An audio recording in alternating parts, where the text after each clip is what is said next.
Most entrepreneurs or most business owners, especially Black-owned businesses, don't have people that work for them. They're solopreneurs.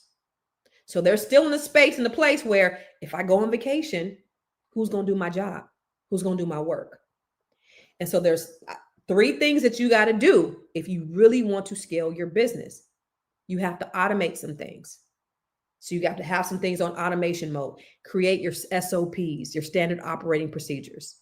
Have something. So, and I coach business owners all the time. First thing I ask them, you got your SOPs? What's the SOP? It's your standard operating procedures. So if you're gone, you got a shot. I was just talking to a sister who has this multi-million-dollar storefront business in New York. And I was like, so you have a storefront, you're selling products and services. So do you know what's going to happen? Or what if you have to replace somebody? Do they know what do you do? Oh, I just go in there and I have to train them and I have to do this. So now you're leveraging your time. So if you have standard operating procedures in place, boom, you give them to your employee and now they know what to do. Of course you want to train them, but now you have procedures, standard operating procedures in place so that you can do it. So you want to automate. Okay. That's the first thing. The second thing you want to do is you want to eliminate the things that don't serve you, eliminate the people who maybe work for you, who may be dragging you down. One thing that we have to do is we have to hire slow and fire fast. One thing a mentor told me is that the people who get you there may not be the people to take you to the next level. And so sometimes you have to let those people go who are weighing down your business. And a lot of us are afraid to do that, but that's a must. Because if that person is just dragging you down and you can't soar in the way that you need to, and you have the ability to bring somebody on that's more efficient, that's going to help take you to the next level and scale your business, that's what you need to do.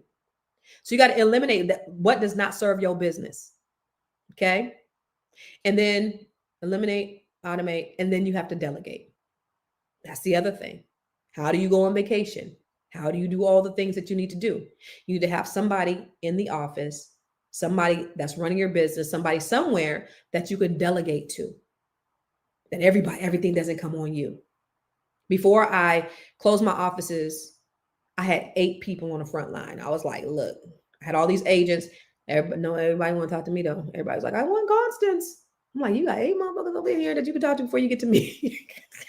I want to talk to you. It's 8 people. However, I had to do that for my own peace of mind, because how am I going to grow and scale the business if I'm doing all the day-to-day, the day-to-day things that I could hire people to do? How am I going to grow and scale the business if I'm doing all the work? So you have to be able to delegate, but you got to get to that point where you could delegate. So get really clear about one thing, one idea. All of this for me came from real estate. All this for me came from me just wanting to help people. And that's the thing. Like, if you can help people, if you look at your situation where, listen, I'm helping people, and you can wake up every day and be just grateful that whatever it is that you do, you're helping somebody in some way. That's the blessing that you get. That's the motivation that'll keep you going when you get tired, because entrepreneurship is tiresome. Entrepreneurship is not for the weak. You borrow money, like Tabitha Brown said.